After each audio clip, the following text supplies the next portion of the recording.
Students, we are going to start with chapter 2 of NCERT, that is sexual reproduction in flowering plants.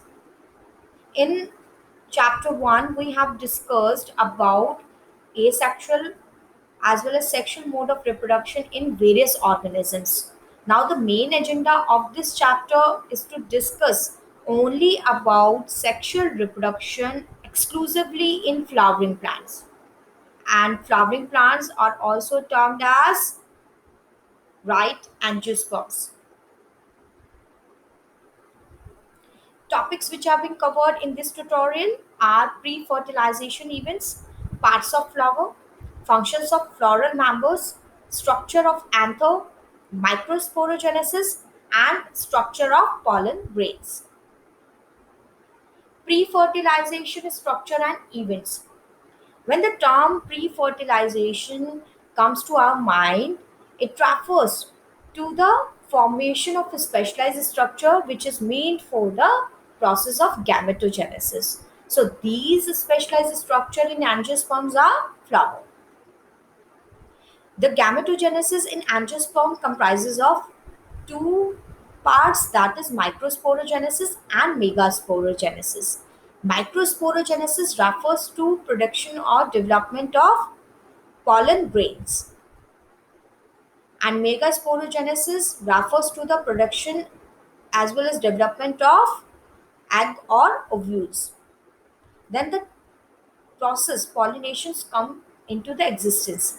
It refers to the transfer of matured pollen grains to the egg or ovule for the process of fertilization. I hope these steps are clear to you. Now move to the structure of flower. Flower is the specialized organ of the plant which is meant for that of the sexual reproduction. When the plant is going to take the decision to have flower, when the plant attain vegetative maturity. And what do you mean by vegetative maturity? The holistic development of root as well as shoot system, and the plant is going to have ample of reserve food material, then the plant is going to take the decision to have flower. Flowers are the modified stem. This is very very important. What kind of modification the flower is, that is modified stem. In this part, we have to understand one important term, that is floriculture. Floriculture is totally related to horticulture. How and what is horticulture? Horticulture refers to the commercial cultivation of vegetables, fruits, or flowers. When horticulture is especially meant for the commercial cultivation of ornamental flowers. Ornamental flowers are those flowers which are made for the preparation of decoration, garland preparation, etc. These are the ornamental flowers. When the horticulture is specialized, meant for the commercial cultivation of ornamental flowers, then this cultivation is referred as floriculture. So, floriculture is totally related to horticulture. And in other words, we can say floriculture is one of the branch of horticulture. Okay. So, you have to understand this term for the CBSE board preparation. Now comes to the parts of the flower. We are starting from downside of the flower. First part is stalk. In angiosperm, it is also referred as pedicel. We have learned in class 11th as well. Receptacle. This receptacle is cushion-like structure on which all of the whorls or the appendages reside on the flower, and it is also referred as thalamus. Okay. Then the first whorl come into the existence in the flower, that is whorl of sepals, and this whorl of sepals is referred as calyx, and this yellow color portion is the petal, and the whorl of petals is referred as corolla. Okay. The third most important whorl of the flower is the whorl of stamens, and it is referred as androecium. And stamen comprises of two parts, that is anther and filament. The innermost whorl is the wall of gynoecium, or the female reproductive part, and it comprises of three parts, that is stigma, style, and ovary. This female reproductive part is referred as pistil, and pistil is also referred as carpel. Okay, so you have to understand that pistil is also referred as carpel, receptacle is also referred as a thalamus, and stalk is also referred as pedicel in angiosperm or the flower. Okay, now comes to the various parts of the flower. First of all, we have to deal with the thalamus. Thalamus is the portion on which all of the four valves, that is calyx, corolla, androecium, gynoecium, are going to reside, and it is a part of central axis. This is very very important part. You have to learn and memorize. The next important wall is the wall of sepals. This is outermost wall, and it is referred as calyx. It is sometimes referred as accessory wall. Why it is referred as accessory wall? Because it's not going to take part in the formation of gametes or gametogenesis. That's why it aid or help in sexual reproduction in flower, but it do not take any direct action or involvement into the gametogenesis. Okay, so it has no involvement for the process of gametogenesis. That's why it is referred as accessory wall. The second wall is the wall of petals. Why it is referred as accessory wall? Again, you have clear cut idea that it's not going to take part in gametogenesis. And the wall of petal is referred as corolla. The third most important wall is the wall of male reproductive part, that is stamens, and the wall of stamens is referred as androecium. Okay, the next, the innermost wall is the wall of carpels, and the wall of carpels is referred as gynoecium, pistil, or simply referred as carpels. So I have written all of the three terms. You have to understand this term along with the diagram. Okay, now comes to the functions of floral members. First of all, we are going to deal with the function of calyx. Calyx, as you have seen in the bud stage, it is that structure which is going to develop as the outermost covering of the bud. So the main function of the calyx in the bud stage is the protection of the internal appendages from various biotic and abiotic stresses. What kind of abiotic and biotic stresses I am talking about? That is temperature fluctuation or humidity fluctuation, infection by any of the microbes, fungus, or bacterial infection. So, this calyx is going to protect the internal structure of the bird from various abiotic and biotic stress. So the main function of the calyx is to protect the flower in bud condition, that is in the early condition. It is smaller than the petals. That is very very important. The sepals are quite smaller than that of the petals. When the sepals are going to be green, then they are going to do the process of photosynthesis. And if they are going to be colored one, as in case of petunia, they are going to attract the insects for the pollination. Okay, so you have to learn all these 3 points. Now comes to the corolla. Corolla, when the term corolla comes to your mind, it refers to beautiful fragrances coming all around. And these fragrances are the uh, are the product of petals. Petals have specialized secretory glands which are meant to produce these fragrances along with some sort of nectar. And this nectar is very, very important in case of honeybees, because these bees are going to collect all this nectar for the production of honey. Okay, and it also refers for that of the production of flower from various pathogens, etc. So the main function of the corolla is to produce fragrances with the help of secretory glands along with the nectar. Okay, and the next function is to provide protection to the flower. Now comes to the androecium part. Androecium is the male gametophyte into that of the flower. It means for the production of microspores And in case of angiosperm, microspores are referred as pollen grains, okay, containing male gamete within antholobe. This antholobe we are going to discuss a little later. Now comes to the gynoecium. Gynoecium is a female reproductive part of the flower, and it means for the production of megaspores. Megaspores are also termed as ovary or egg. Okay, and ultimately after fertilization, this gynoecium is going to convert into the fruits, and within these fruits, the seeds are going to develop. Okay, so whole process of formation of fruits and seeds takes place inside that of a gynoecium. Now comes to the structure of anther. We are going to deal with this, that is looped structure of the stamen first. Stamen comprises of anther and filament, and we are going to discuss this looped structure first. You can see the transverse section. When we cut the anther into that of the TS, we can see this kind of structure.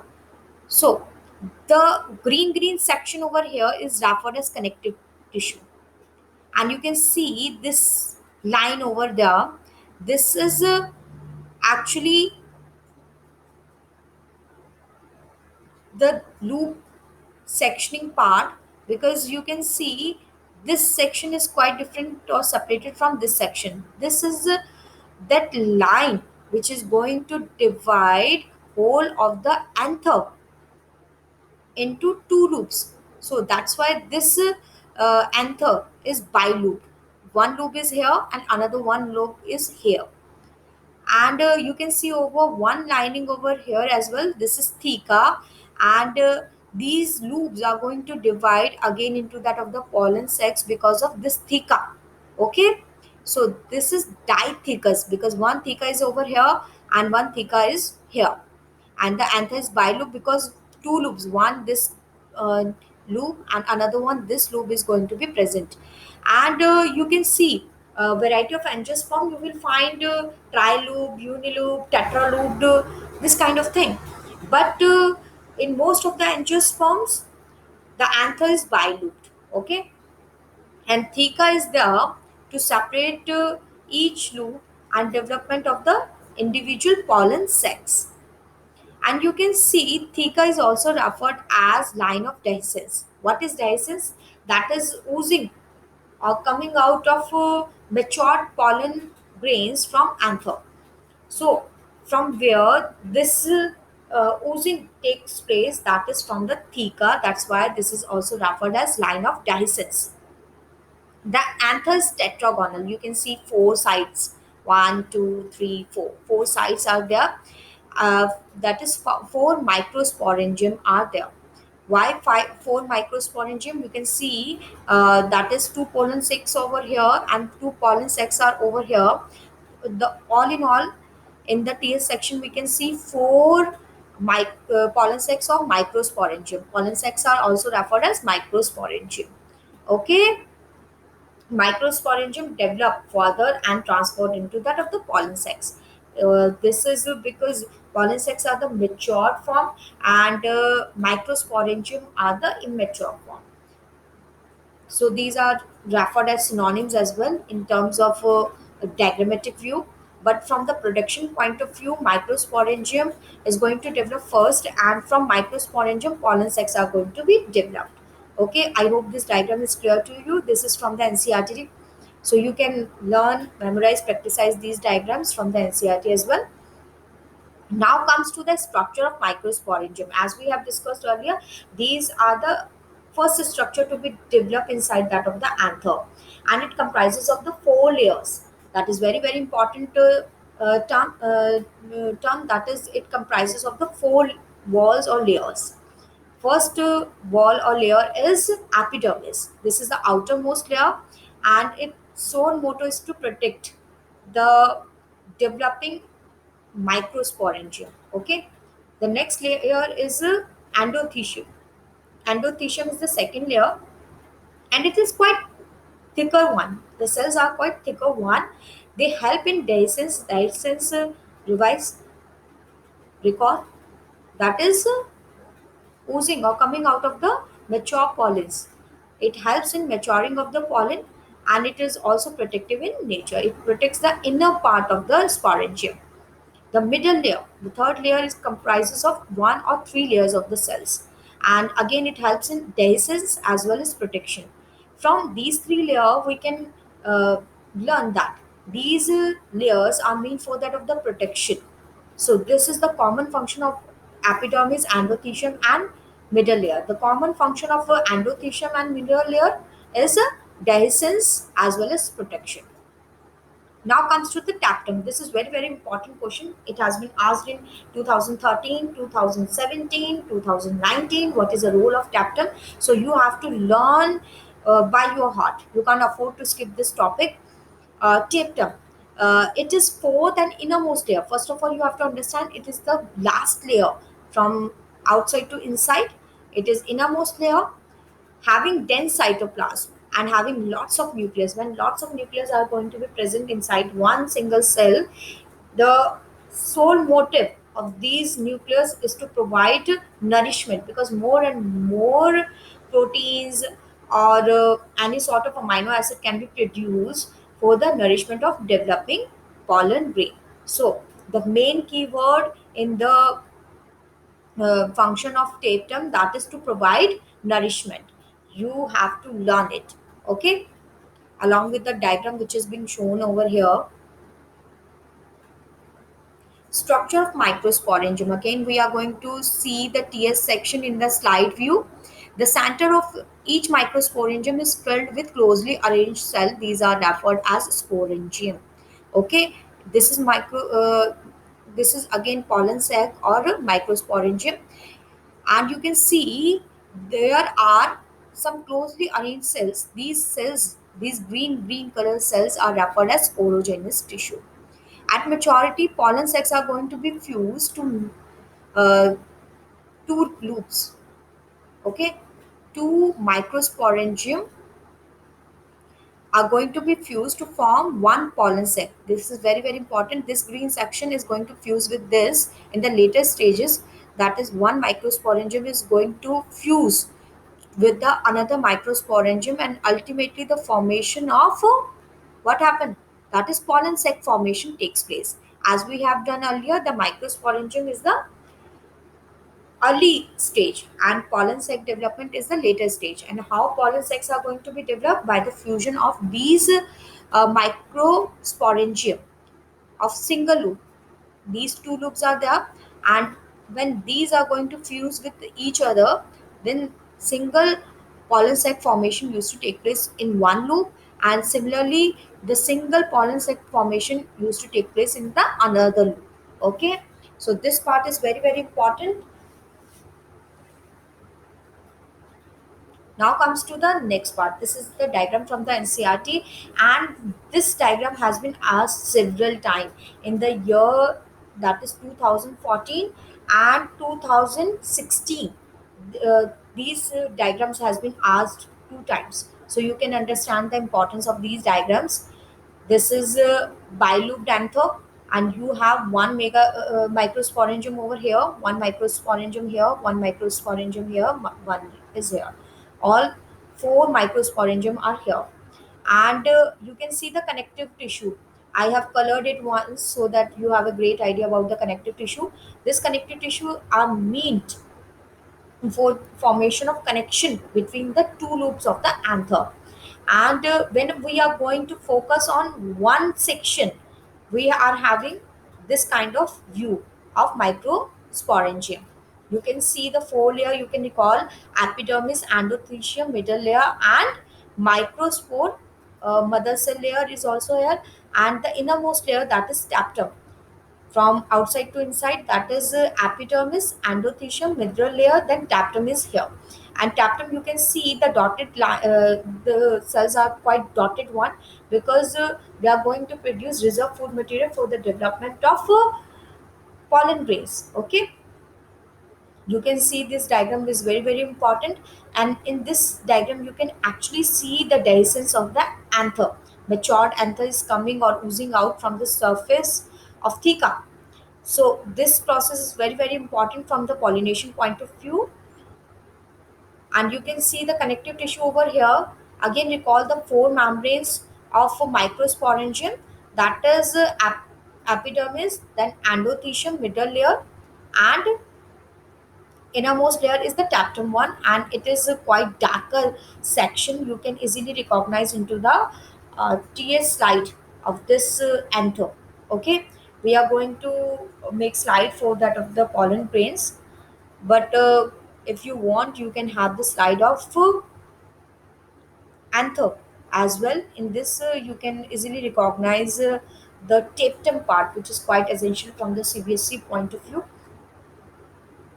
Now comes to the microsporogenesis, the process of formation of microspore from PMC, that is pollen mother cell, by meiosis. You can recall this term, or you can uh, form a relation with that of the myocyte, which we have done in chapter 1. Some of the students were having problem. What are myocytes? Myocytes are the actually mother cells from which the gametes are going to be produced. Okay, so pollen mother cell again is a myocyte, and it's going for the process of meiosis for the formation of pollen grains. Now comes to the next point. Each cell of the sporogenous tissue in the microsporangium act as a potential mother cell. Every cell of a microsporangium is very very important and have the capacity of a pollen mother cell. Okay, every cell of microsporangium, that is having sporogenous tissue. We have seen the green section in the previous slide, that sporogenous tissue, each and every sporogenous tissue of microsporangium is having the capacity to become PMC or pollen mother cell. And after meiotic division, this is going to form the tetrad. We will see in the next slide what kind of tetrad I am talking about. On maturity, the anther dehydrates. All of the fluidy substance being produced by the tapetum is going to be evaporated, and the microspores separated from each other in the powdery form. You have seen in the case of hibiscus, the powder color substances used to come out from the anther section, and that is actually the dehydrated anther. And you have the powdery feeling, that is quite a smooth textured feeling. That is because all of the water in the anther has been dehydrated. Okay, now comes to the pollen grain. Structure of the pollen grain. Structure of pollen grain is very very important. They are being produced from the pollen mother cells by the process of meiosis.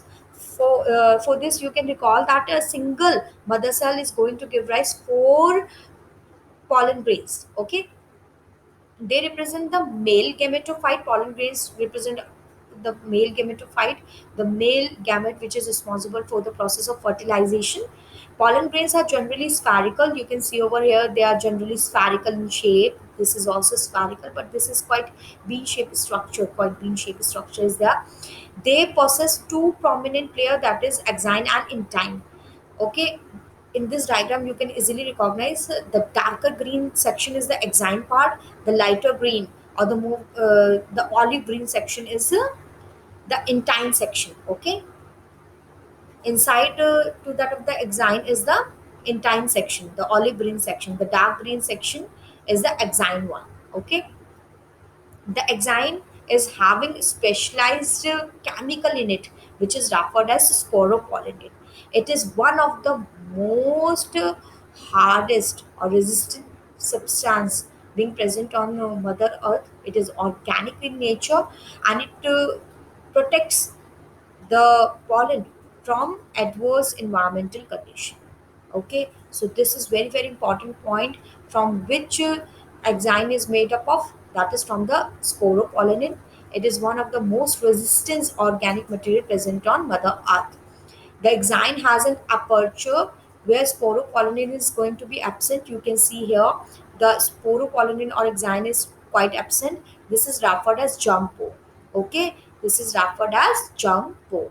So we have discussed about two layers of the pollen grain, that is exine and intine. An exine made up of sporopollenin. It is one of the most resistant or hard organic material being present on Mother Earth.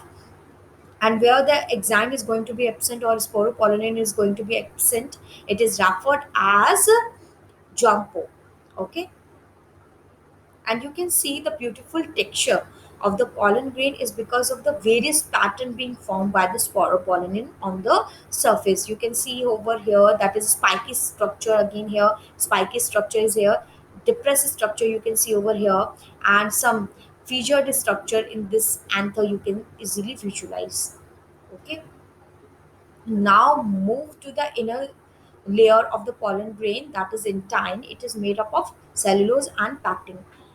You can see the outer layer of pollen grain, that is exine, is made up of sporopollenin. However, the inner layer of the pollen is made up of cellulose and pectin. The newly differentiated pollen grain has central nucleus. Okay, you can see it is having the central nucleus. These are the four tetrads we are talking about. The single mother cell, that is pollen mother cell, which is derived from the sporogenous tissue, is going to give rise for pollen grain after meiosis. Okay, the protoplasm mitotically divide into two unequal cells. The bigger one, you can see the nucleus is going to be divided into the two cells, which are quite differentiated by their size. Okay, one is vegetative cell and other one is a generative cell. You can see over here the vegetative cell is quite bigger than that of the generative cell. Vegetative cells do not take part into that of the fertilization process, actual fertilization process or the seed formation. It do not take in actual fertilization process. However, generative cell is meant for that of the production of embryo. Okay, in later stages after fertilization. In maturity, in majority of angiosperm, pollens are being released at two cell stage. This is very very important point. At in majority of the pollen grain, in majority category of the angiosperm, the pollen grain are being released at the two cell stage. This is very very important point. And when the generative cell is going to divide by mitosis, the cell is going to be shed at the three cell stage. Okay, in majority the two cell stage, that is vegetative and generative stage is there. But when the generative cell is going to divide again by the process of mitosis, it's going to form three layer. One is vegetative, other one is two generative cells. So these two generative cells reside inside the bigger vegetative cell. And what is the role of vegetative cell? Vegetative cells is meant for the providing all sort of nourishment to the generative cell. As you can see, the size of the generative cell is quite smaller, but whole of the reserve food material is present inside the vegetative cell, and this going to provide all sort of nourishment to the developing generative cell. So we have understood how two cell stage and three cell stage are going to be formed inside the pollen and why they are quite important. Now comes to the two cell and three cell stage. You can see the microspore mother cell, that is pollen mother cell, which is derived from the sporogenous tissue, undergo meiosis and form four haploid microspore or pollen. And in this pollen, you can see that the process of mitosis takes place and two cells are going to be derived. That is, bigger one is the vegetative cell and the smaller one is the generative cell. And this cell, that is generative cell, is going to divide one again by the process of mitosis, and this stage is referred as three cell stage. In most of the angiosperm, majority of the angiosperm, two cell stage is persistent. However, three cell stage is persistent in some of the angiosperm. You need to find out the example. One example I am giving here, that is the case of agave. We have seen that agave also have a vegetative mode of propagation, but in case when it's going to produce a flower, the pollen are going to be shed at the three cell stage. Okay, rest of the example you have to find out by yourself. This diagram I hope is clear to you. What is two cell stage? What is three cell stage? When the pollen again divided by the mitosis, which cell is going to be divided? That is generative cell. It's going to produce two cells, that is generative cells or the sperm cells, and the bigger one, that is vegetative cell. And the sole motive of the vegetative cell is to provide nourishment to the developing generative cells. And you can see over here, the vegetative cell is also referred as tube cell. We will discuss why this cell is referred as tube cells in later discussion. Now comes to the diagram that refers to the whole process of microsporogenesis. Here, the microspore mother cell is here. It's going to be divided by the process of meiosis and forming four tetrad, that is haploid one, and this is going to divide into the two cells by the process of mitosis. You can see here mitosis. One is vegetative cell, other one is generative cell. Vegetative cell is quite bigger than that of the generative cell, and you can see here the pollen grain which we have discussed earlier as well, and you can see the two cell stage over here. Okay, outermost is exine layer, innermost is intine, and then you can find out the vegetative cell and generative cell. Actually, the generative cell is going to be reside inside that of the big vegetative cell. Okay, you can see over here the nucleus of the uh, vegetative cell is going to be present here, this one, and this whole cell is here. Now comes to the importance of pollen grains. They contain male gametes for sexual reproduction. This is very important point, because without pollen we can't have sexual reproduction in angiosperm. They are nutrient-rich substances, act as a food supplements. We can have the cryopreservation of pollen grains for the further use for the breeding programs. So this process is very important. This has been asked in 2019 examination, CBSE board examination. Uh, Name the process by which you can preserve pollen grain. That is cryopreservation. Cryopreservation is referred as preserving pollen grains into the liquid nitrogen, and the temperature being maintained over here is minus 196 degrees Celsius. Um, Please highlight this word, that is minus 196 degree centigrade. At this stage, the pollen are going to be stored for the future breeding programs. So this is very important point you have to learn and memorize, and has been asked in 2019 board examination. That's all for today. Thank you.